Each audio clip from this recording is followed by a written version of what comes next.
This is Meeting the Masters. My name is Vishal Narote, and joining me today is Professor James Smart. James is a second degree black belt in Gracie Jiu-Jitsu, who got his black belt directly from Ryron and Gracie, and is the founder and owner of Gracie JiuJitsu Capetown. He's also the founder of STREETSMART and STREETSMART Combatives, and has trained hundreds of military and security and law enforcement personnel in Africa by providing effective defensive tactical solutions. Welcome to the show, James. Hi, good afternoon.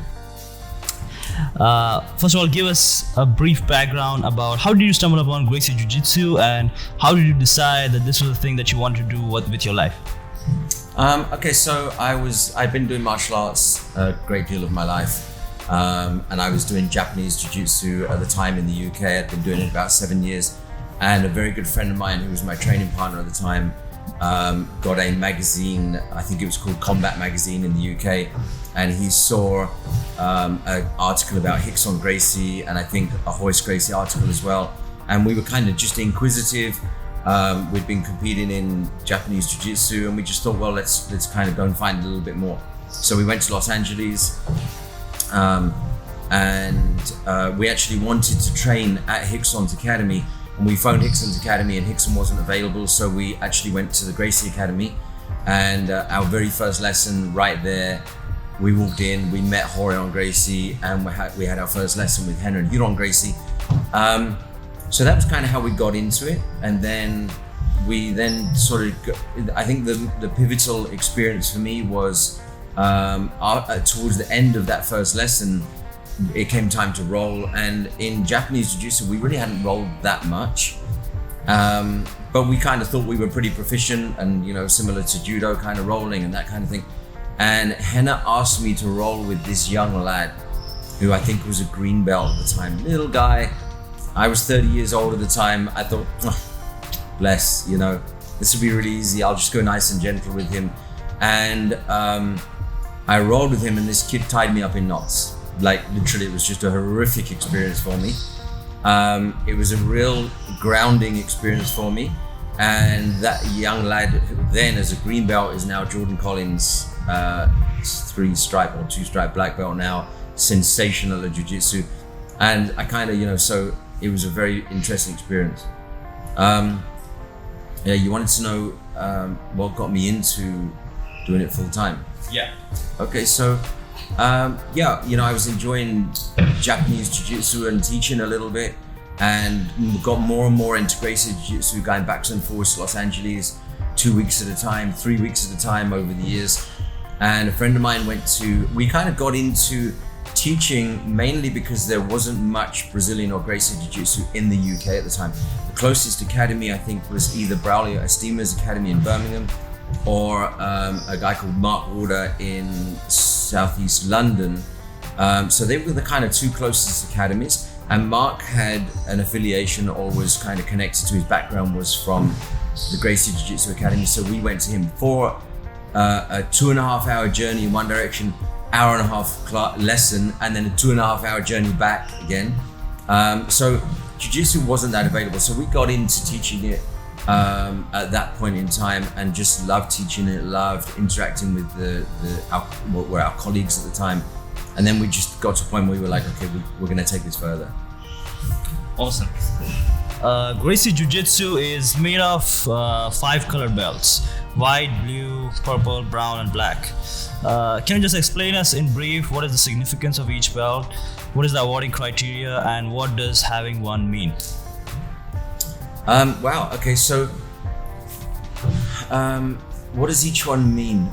So obviously white belt, beginner level, the beginning stages of discovery, I guess. Actually, when I'm talking about belts to my students, a lot of the time I talk about learning jiu-jitsu as being a lot like growing up.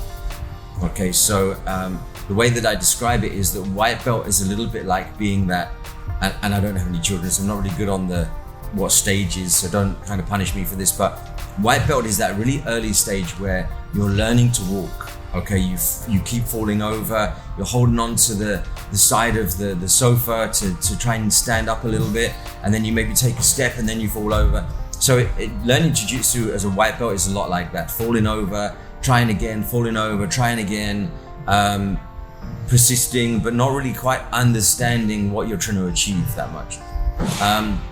And then blue belt is where you start.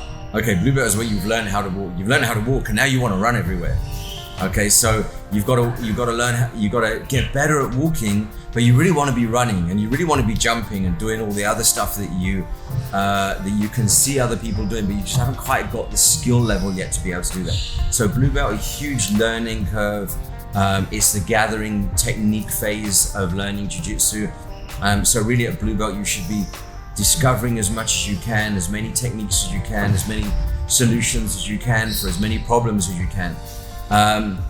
Purple belt then is starting that refinement process. Okay, I now know what I know, but I now need to be able to get more subconsciously competent, better at what I know.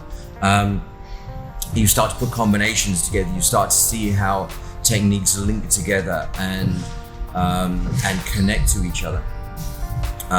Brown belt really is the start of, for me, brown belt was very much like late teens. I'd started to drive, I'd started to see the world, I started to play more. Not going to go into too much detail about how I played as an 18-year-old, but you know what I mean. So yeah, now it starts to come together. Now you start to see really kind of what the technique's all about. And actually at that point in time, you start, I think, refining and narrowing down the techniques that you have. So you've gone from large number of techniques at blue belt, and then it just kind of gets less and less, and brown belt is less techniques. And then when you get to black belt, I would very much say that you've got a very refined repertoire of techniques. You know what you're good at. There's still a discovery, very much a discovery, but I think it's more of a psychological or mental discovery than it is a technique-orientated discovery. All right. Your best story of training with the Gracies. Give us one. A story of training with the Gracies. Or any story with the Gracies, the best one. Can I tell the story about when I met Grandmaster Elio for the first time? Oh, sure, go on. If that's your most memorable one, go on. It's kind of one of my most memorable ones. Actually, a couple. Actually, my phenomenal stories are kind of related to Grandmaster Elio, I think. So the first time I met Grandmaster Elio, I was in the old Gracie Academy, and I was in the changing rooms, actually going to the toilet, and all of a sudden I saw this person walk up beside me to go to the toilet, and I looked out the corner of my eye, and it's Grandmaster Elio. And I had stage fright, absolute stage fright. I was like, oh my God, what do I do? Am I meant to bow now, or should I bow later? Or would it be, like, what do I do kind of thing? So I kind of finished up as quickly as I could, and I just got out of there, and then, kind of officially met him later on. So that was cool. And then, I think it's difficult to say my best experience, because every time I go even from day one right the way through till July when I was at the Gracie Academy, Gracie University, I think every time I go, there's another experience that I go, wow, that's just sensational. So it's very hard, apart from my Elio story, it's very hard to pick out one, because it's just a great experience every time. Now, you've also done training in CQC and CQB involving weapons in street encounters with legends like South Narc and Lee Morrison. And you have your own company called STREETSMART and STREETSMART Combatives. So explain the difference between Gracie Combatives and STREETSMART Combatives. Wow, okay, this is a good question. So the best way for me to describe it, I think, is that, or let me describe how STREETSMART came around. And I think that'll kind of illustrate it well. So obviously I've been doing Gracie Jiu-Jitsu for quite a while. And for me, Gracie Jiu-Jitsu is the best self-defense style for me, in an ego-driven environment, right? So where you and I are in a pub, or I don't know, getting onto a bus or something of that sort. For whatever reason, you get annoyed with me, I get annoyed with you, we end up in this argument, we end up in this fight, you throw a punch at me. That's not a criminal-based environment. Your intention isn't to kill me, okay? Your intention is to protect your ego or rectify the damage that you feel has been done to your ego. So from that point of view, Gracie Jiu-Jitsu is a phenomenal solution, especially in today's world where injuries lead to litigation or lead to court cases and that kind of thing. So Gracie Jiu-Jitsu is perfect for that kind of environment. I live in South Africa, We have a huge criminal environment, highest murder rate in the world, wada wada. You know, a lot of people know the figures, and I realized that Gracie Jiu-Jitsu, as much as it was the perfect solution for many fights, and even in a criminal environment, if you land on the ground and you've got two attackers and they're trying to stab you better know Gracie Jiu-Jitsu, right? So no matter what happens, what environment, if you land on the ground, you better know Jiu-Jitsu. However, in a criminal environment, it's better to be able to neutralize that attack, or let's say see the attack before it happens and maintain space, so that the attack can't actually happen, or neutralize that attack as quickly as you possibly can, on the assumption that there probably will be weapons and there probably will be multiple opponents, and those people that are attacking you actually really don't have the same moral code as you, really don't care about killing you or not. So getting out of there and staying upright is the most important thing. So I then started going, well, what solution is there for that? Okay, for that staying upright, for that neutralizing that attack as quickly as possible, and also that maintaining space, being able to manage that distance. And that's where I started my kind of voyage. I was very fortunate to train with a guy who used to train under Dennis Martin and Lee Morrison. Awesome combatives guy, taught me a huge amount. He introduced me to Lee. Lee came out, did a seminar for us. I think through Lee, I kind of found out about Craig Douglas. Craig came out, I think, 3 times. I trained quite a bit together with Craig. He's an awesome jiu-jitsu guy as well. He's great Greco-Roman wrestling, so his repertoire is sensational. And from there, I kind of developed into that broader side of combatives. And then in South Africa, it kind of expanded even more, because in South Africa, the law enforcement and armed security of just being attacked a lot of the time by the criminal element. So we developed a program in conjunction with one of the biggest security firms there, to be able to put a program together that really catered for all the needs of those armed response, law enforcement, and that kind of thing. And that's kind of how STREETSMART was born and has carried on. All right, what's the best mindset for an untrained person to defend himself in a criminal, life-threatening scenario, in your opinion? The best mindset. Okay, so I think the first thing, if I understand your question right, I think the most important thing to do in a criminal mindset is be able to manage space, right? To be able to keep distance between you and the other person. The phrase that I like to use when I'm teaching is space equals time and time equals better decisions. Okay, so I guess that's the first thing. And I think the second really fundamental thing, and I used the term the other day when we were chatting, is that hope is not a plan. Okay, you can't hope that this is going to work out well. The guy standing in front of you with a knife, standing there hoping, you've got to have a plan. You've got to have trained a plan. And now, sometimes we say, well, yeah, but the plan goes wrong. Yeah, I know, but at least start off with a plan. Because if you start off with nothing, you've got nothing. Whereas if you start off with a plan, you can adapt that plan to whatever the situation is. So I think the main mindset is be prepared and have a plan and have trained. You've got to train. Yeah, you're right. A lot of martial arts focus on dealing with multiple attackers, and that's why people get bought into it. How to deal with multiple attackers in a street smart way, in your opinion? In a street smart way? Yeah. AK-47. I'm joking, obviously. Multiple attackers there's no martial art. If you've got 3 guys who are attacking you, the plan has to be escape. The plan has to be deal with the one who is what I would call the most immediate threat, right? Probably the closest one, or the one who's moving the fastest.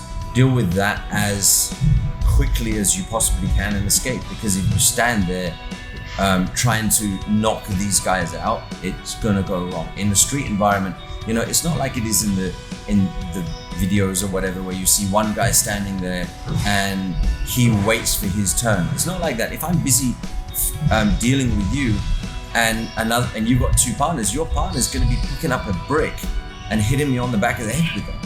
So and especially if your intention is to mug me, is to get my phone, to get my whatever, then you guys are going to be dealing with it as quickly as you possibly can anyway. So I think see it coming, deal with the most immediate threat as quickly as you can, and get out of there. A recent video surfaced of a renowned self-defense instructor whose name I'm not gonna say, being badly beaten up in a MMA fight. Do you think people should learn self-defense from people who are not able to defend themselves against trained, unarmed adversaries, even if they claim to be weapons experts? Your thoughts on this? It's a very unfortunate video that happened there. Should they learn self-defense from someone who hasn't defended? Right, so you said, so I think the important thing is that someone who, should they learn to defend themselves against someone who can't defend themselves against a trained person? No, I don't think there's anything wrong with that. As long as that person doesn't claim to be able to defend themselves against a trained person. Self-defense isn't necessarily, and 90% of the time, isn't about defending yourself against a trained person. Right now, you might come up against a guy with what we would call game, right? So you might get into an argument or whatever against a guy who's a boxer. Okay, you've got a problem. Maybe you should be buying that guy a beer rather than fighting him. Or you might come up against a guy who has got good knife skills or whatever. In Capetown, we have guys on the Cape Flats that have good knife skills. So, but do I have to be able to defend myself against one of those guys on the Cape Flats to be able to teach self-defense? No, I don't. But I shouldn't then claim that I can. Or if I do claim that and then I put myself on the line like that, then I'm going to suffer the consequence, right? So I think you can teach self-defense without being able to defend yourself against a guy who's a skilled fighter. But I don't think, and I'm changing your question a little bit, I don't think that just because you're a skilled MMA guy or karate guy or whatever martial art, I don't think that means that you can teach self-defense. Self-defense is a much bigger subject than just being able to kick or just being able to grapple or just being able to whatever. Okay. So it's a very complex subject, that whole like who should teach and who shouldn't teach.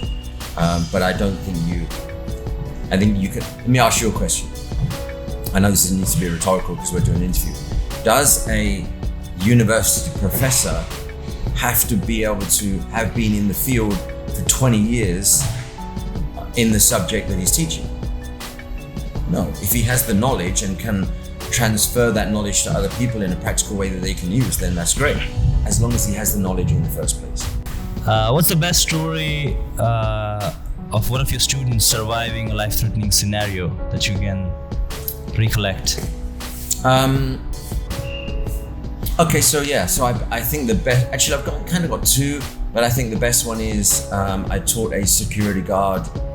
I did a lesson for about 20 security guards, and let me put it in context actually.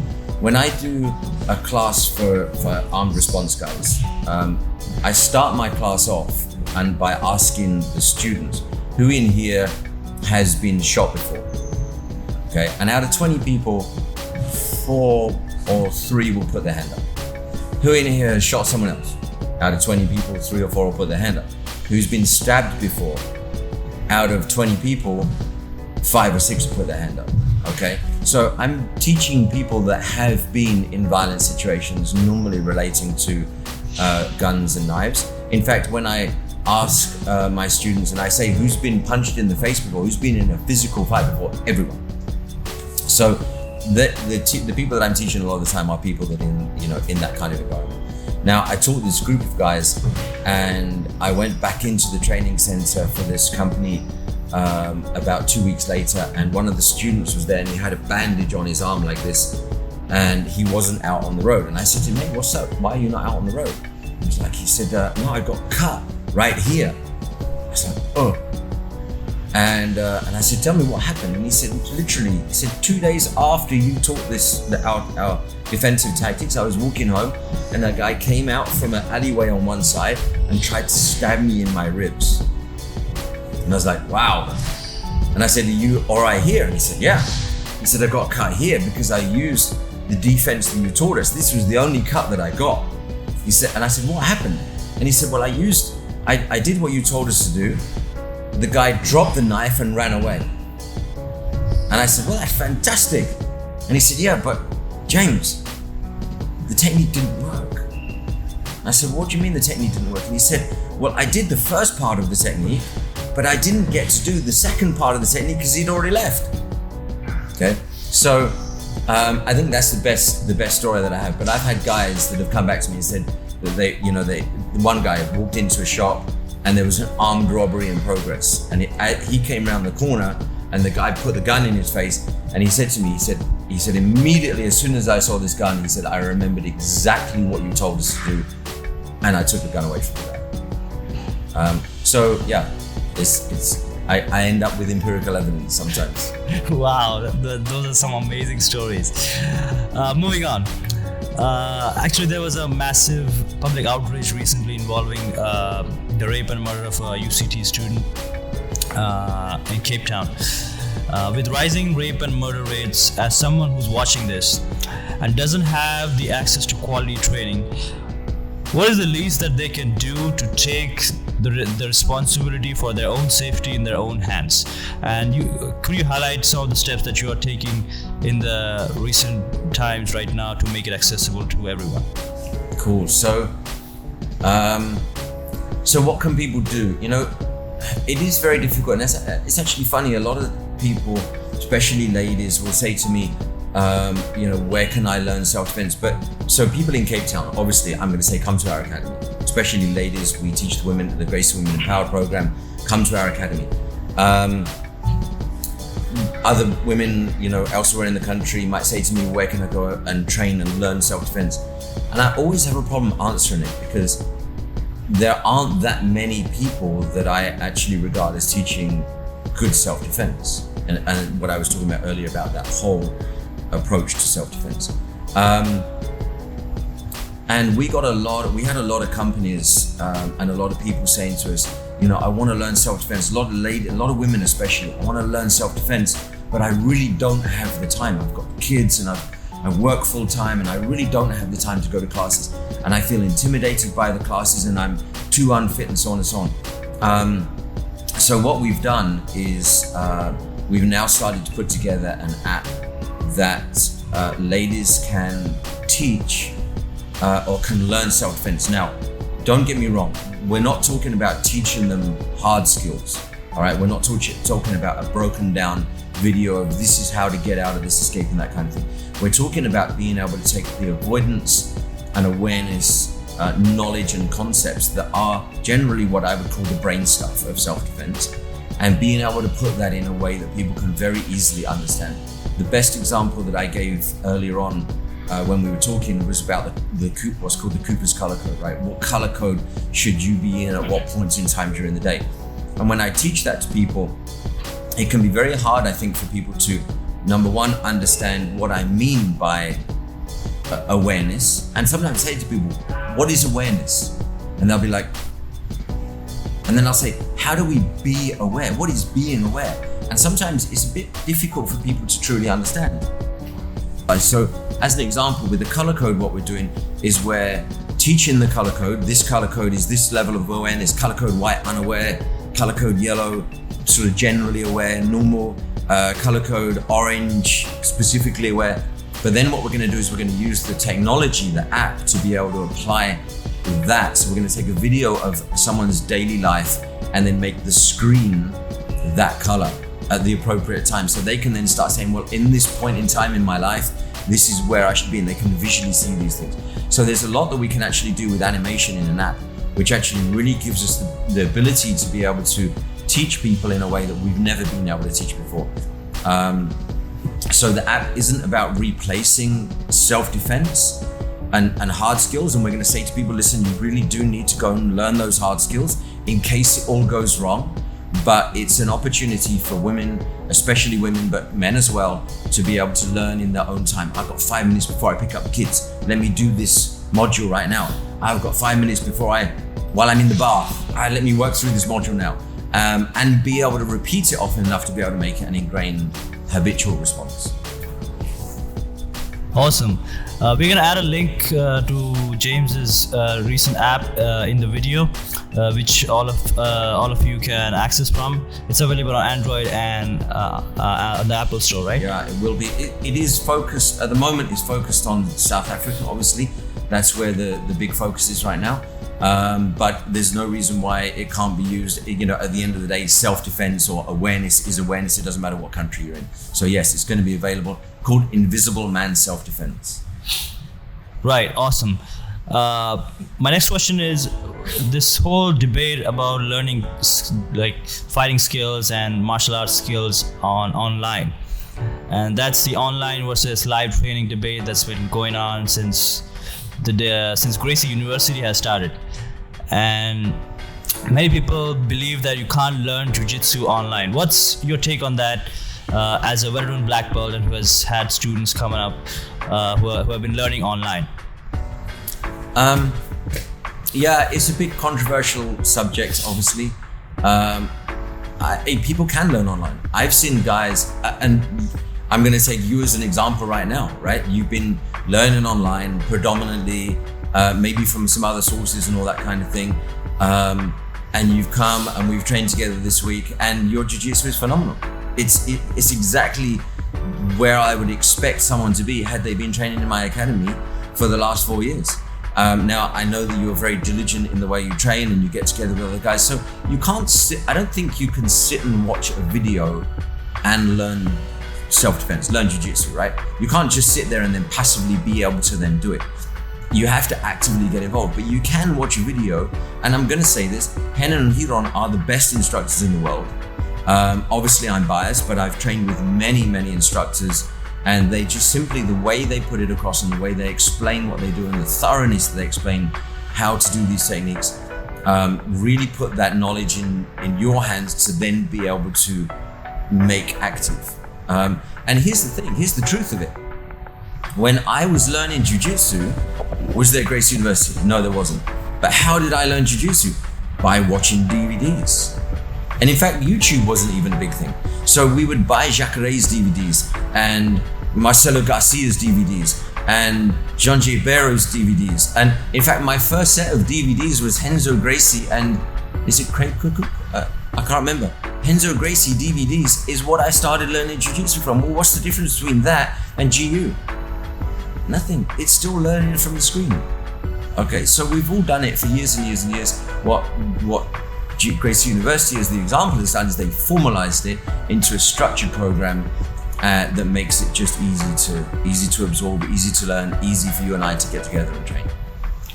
My final question, and this is one of my favorite questions to ask, is if you had a phone call with a 20-year-old James right now, what would you tell him?